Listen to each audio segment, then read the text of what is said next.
Hello, welcome to this video. Thank you for taking time to check out my channel and listen. My name is Allie with Marie Speaks. It is July 18th, 2026, and I just wanted to make a quick video about boundaries, outer limits, and what it is to set and see separations and lines between form, figure, separate systems, all of these different ways that we determine something to be its own thing. This is a video that fits in with the videos I've been putting out recently, and that I'll continue to be putting out, talking a bit about systems, positive, negative, organic, inorganic systems, and privacy, interactions, and exchanges. I've got a couple of different videos in the works, and I thought it would be very helpful to have this hopefully clear, quick, and to the point video on, the simplicity of what boundary really is. To me, of course, and this is my opinions, and this is me in my own developments and understandings. So feel free to disagree with me. Feel free to leave comments or send me an email if you have questions or have some differences in anything that I say. I would love to hear other people's opinions and perspectives on this kind of stuff. To me, creator consciousness, and I will call that, I like that term, and I use that term in a way that calls up recognition and pays homage to the one infinite creator. You can name him whatever you want to name him, call him a him or a her or a nothing or an everything, or a beyond a thing. It's the unspeakable of all is what I'm saying, calling. And when I say creator consciousness, we are fractalized pieces of that whole. And so it's with that same homage and respect and honor that we each should embody our experience of creation. And it's my hopes, and it's my own blanket of security and assumption that I lay on everything, is that we are of creator consciousness. We are fractal pieces of source. And with that comes power. With that comes the power of the creator. It also comes the mindset of where does the power come from and where is the power resided in? The mind, not the brain. And I'm pointing to the mind, but I mean to the brain and to the head, but the mind is really intricate, and the mind is much different than what we consider to be just the brain. But for ease of reference, we'll call it the mind. I'll be pointing up here. It is our role, it's our birthright to set boundaries of this sacred boundary of isness, is what I like to call it. It's kind of like, what do those words mean? But at the same time, having these kind of generic words really, to me, help unify all of the really divisive findings out there of people who want to have their own kind of specificity of their uniqueness. And that's fine. That's okay. We are each unique individual expressions and developments of creator source, and so you and I and anyone else has the right to determine what they're looking at. That's the name of the game. This source is separation simulation, like I've been talking about on my channel recently. And if you haven't seen those videos, if you're brand new here, I'll put a link in the description for this kind of fractalized source exploration that I think, it's one of my core beliefs, but I just share it out there for anyone else to kind of spitball, throw against the wall, decide if you like it or not. I have no strings attached to it. I have no care in the world if you like it or not. It doesn't affect or impede upon my world. But I share it just as exposure points, and also because it helps with refinement in my own expressions when I share, make videos, and talk about things. So that's the reasons that I do it. And why I'm here talking about sacred boundary today. So our conscious creators focus determines how boundaries are set, how we see another thing, and what we see, as other things. And it's so important. This is what I kind of wanted to impress and make the video about, is just not the terms. I do want people to understand where I'm coming from when I use different words, so, make the video for that. But it's also about holding the reins and shining a light on the fact that we each do hold these reins and determine what we think we see and what it is and what we call it. And that state of calling something, labeling a thing, it's very powerful. It's very important. And it sets the tone for all interactions. And it really showcases and allows the mindset of whichever systems you're operating off of, whatever is the primary or the majority of your system, where it's at and how it's operating. And it really helps us to see, gauge, and interact with our own systems to understand if it's seeking positive alignment or if it's seeking negative alignment. And at the end of the day, this just helps with better operations. It helps us interact and get closer to what is expected as results for ourselves.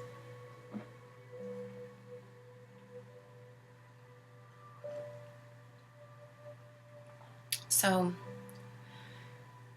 what we see, we create a boundary around. And we also have a boundary around ourselves. And so, at each moment, we have this sort of checks and gauges about whether or not we are open, transparent, and accepting of all angles, or whether we are closed, fixed, and rejecting, except for the pieces, we reject everything that's not acceptable to our system setup, to our expectations, assumptions, and also, what we find valuable based on that. Negative systems are very focused on what they consider to be of value. Positive systems conversely see everything of value, even bad things, even uncomfortable things. They have value. Everything has value. And so it's not really of them and of their, organized, frenetic mind to say what is restricted and what is not. So,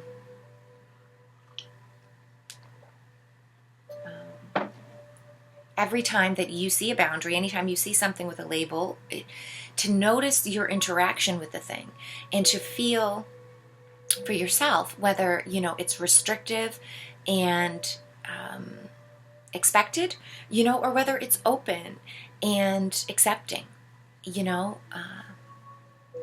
really plays a prominent role on how we interact, how we see things, and, how we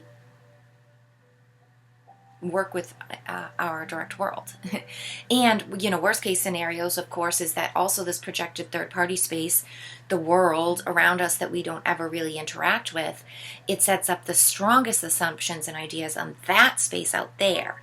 And that space then ripples inwards in a very inorganic, inverted operation instead of rippling outwards from center where we should be and like losing oversight, losing the interaction ability.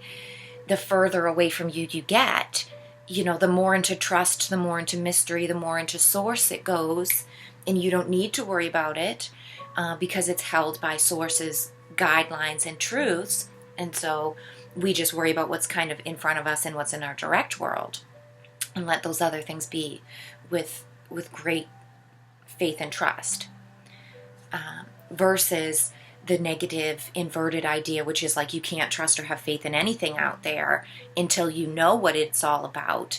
And so you see what you think you know all about out there in the world, and then those things ripple into your world, causing reactions, and then you respond to those. It's very oppositely aligned where the controlled attention and action resides at. For someone who honors their own sacred boundaries and who understands the level of isness that they are, they will look for a center of control within the inner world, because that's where it's really strong and where it feels really real. For inverted operations and people who are stuck in negative alignment, this is the place that they can't trust, that they can't feel, that they've either closed off completely from, or barred off, or forgotten about, or whatever. And their locus of attention and control is that external world out there. And they think they've got to get to this point in order to find security. They think this person's going to bring it to them. Or until the world looks like this way, I'm not safe. I'm not productive. I'm not interacting even with that outer world until it meets my expectations. And it gives away the authority of dominion out there. And it basically, so the boundary, again, to set the boundary on the negative, it's very shielded, and it's, it's directly focused and sort of pivots and pigeonholes its view on the horizon out there at that point that it thinks it needs to get to, that's going to give this thing to it, keep it going. It's got to get there for more resources or for confirmation of importance or value or whatever. And it creates a very distracted, very externally focused experience of life. And when we do that, boundaries actually harden, because you have to harden your own boundary in order to convince yourself that you're not good enough, that you're not enough, and in order to take that focus out of the inner system where it really resides at, where organically and naturally it feels good to be at.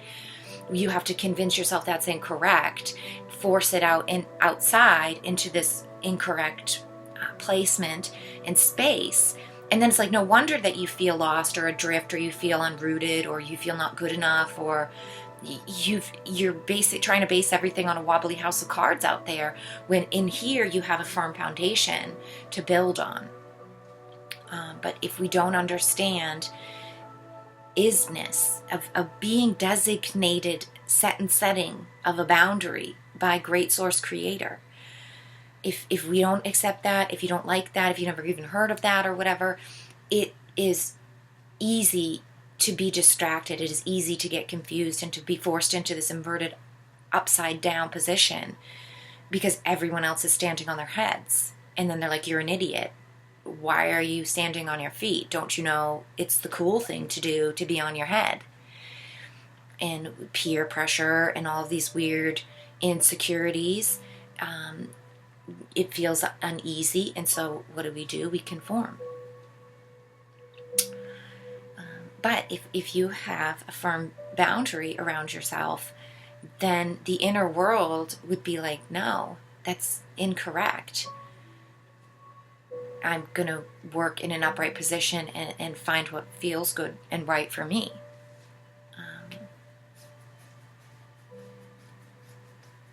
So yeah, that's my spiel on sacred boundaries and isness. One thing I will bring up, I don't think I've said this I think I got rid of that other video.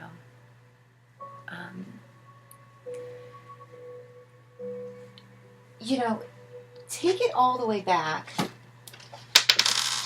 to, whoops, trying to take a book from under other books, to Lucretius, okay? This is a great book, The Nature of Things. This is a who knows when was written kind of thing. This is a tale as old as time kind of story. And,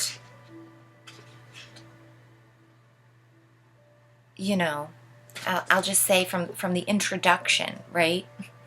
And some of these things are crazy, but this is what I mean about isness, about sacred boundaries, about eternity.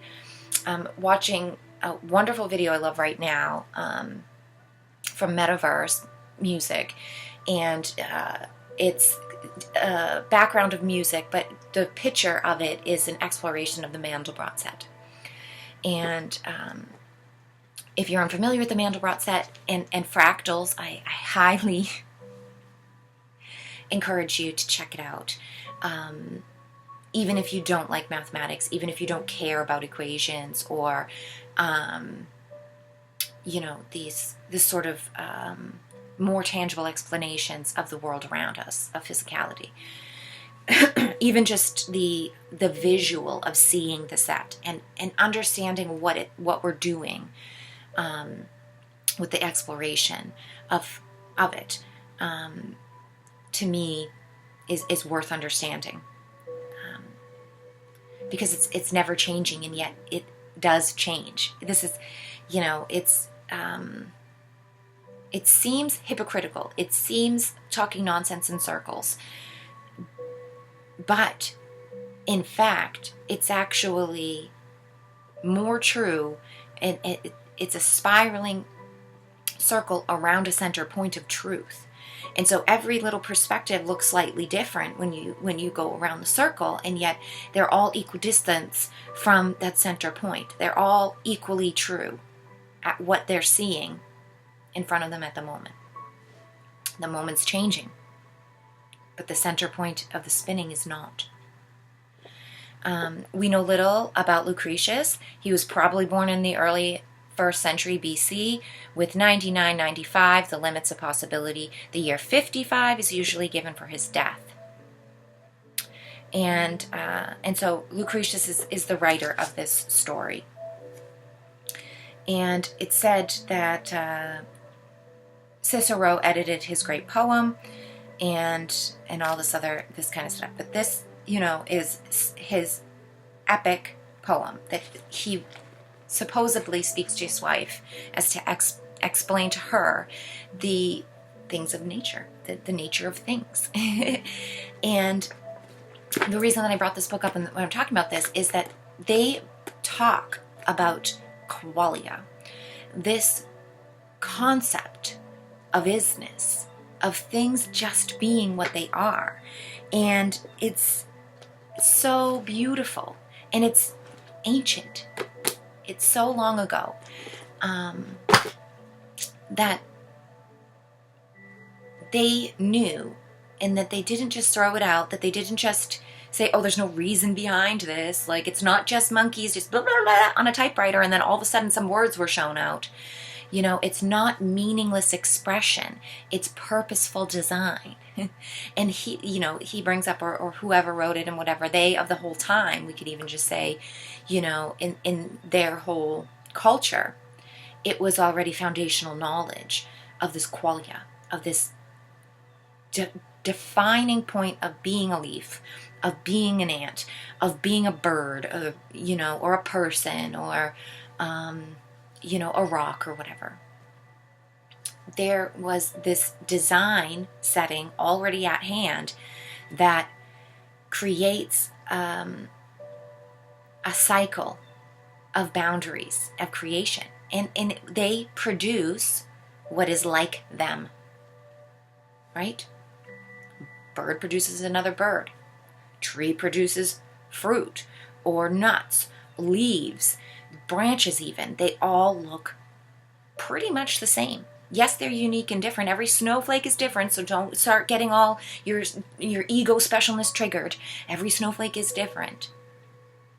That's the point. And that actually wipes out specialness. It wipes out the superficial idea of their crazy hierarchy, their top-down, better than, worse than spectrum, this linear great that they want to put us all upon. It flips it all and says, it's not linear at all. You've zoomed in way too far. Let's pull it back out as a circle. It's a uniting whole. And respecting boundaries, understanding isness, qualia, this ancient idea of setting boundaries is so important for us. And if the more that we would accept it and honor it with the great mystery of life that it deserves, the more we practice transparent privacy, that is real, true, organic privacy, that says, actually, I trust your isness. I trust a great God source creator behind your definement and your operations and procedure. I don't need to know how. I don't need to know the why. Let's do service. Let's do work. That's what we're here to do in this manifested world of form. But unfortunately, there is the ego shadow obsession with the hows, the whats, the minutia of a thing. That's a control mechanism. That's the rivalry.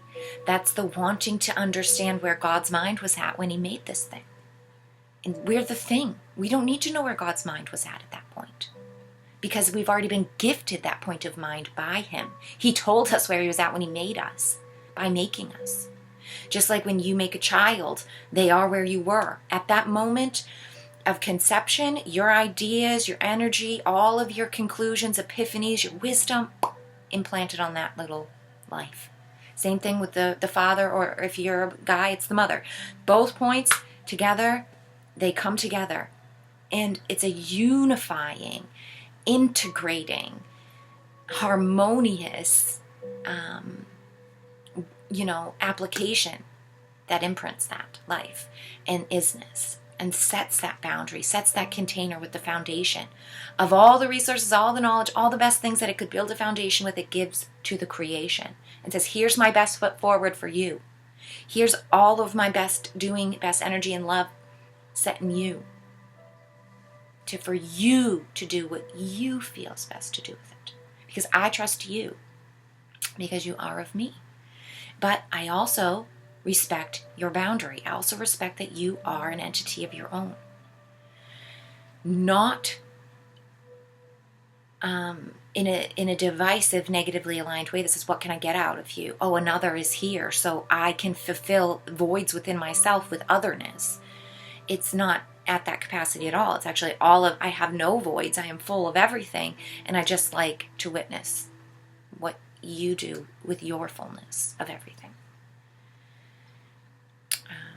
So yeah, that's my take on boundaries, on setting boundaries, on what sacred boundary means to me, and how, the creator consciousness behind the setting of the thing is the one who holds the power of authority when the thing is set and created.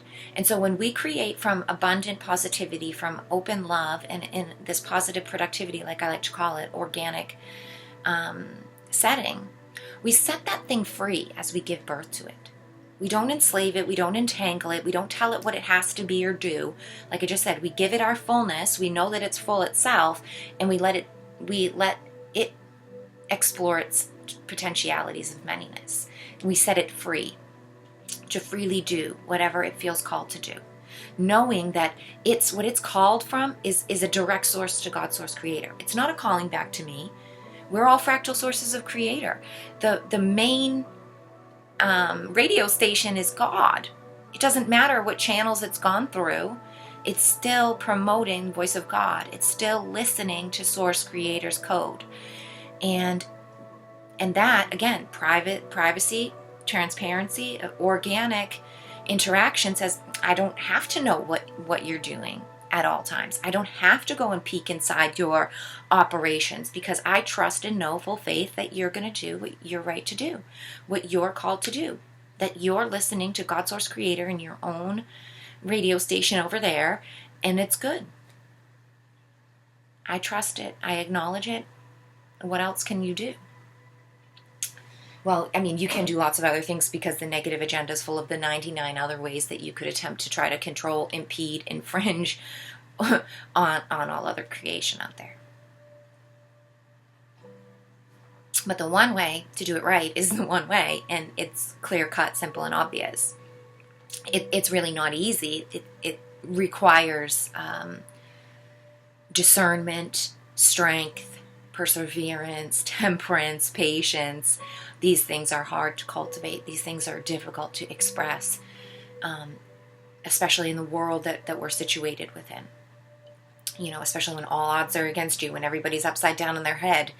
It's really hard to stand aside and just say, but that's not right to me. It doesn't feel right to me. You know, it takes guts. It takes a different quality of faith and knowledge and wisdom to make those choices for yourself, when what is around you is, so different, so forceful. But again, that's the boundaries that get set on a negative side are opposite. They don't freely give. They're continuously worried about what's coming in and more, and they're continuously checking out there for anything that they can grasp at to bring more into themselves.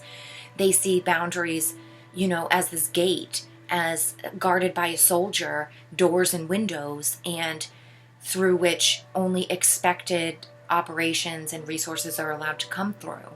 And so they're constantly checking, is this door, is the thing I want coming through there? Is this coming through here? Put that out there, put that out that way. And it's so heavily focused on that inner resources that you cannot even operate freely.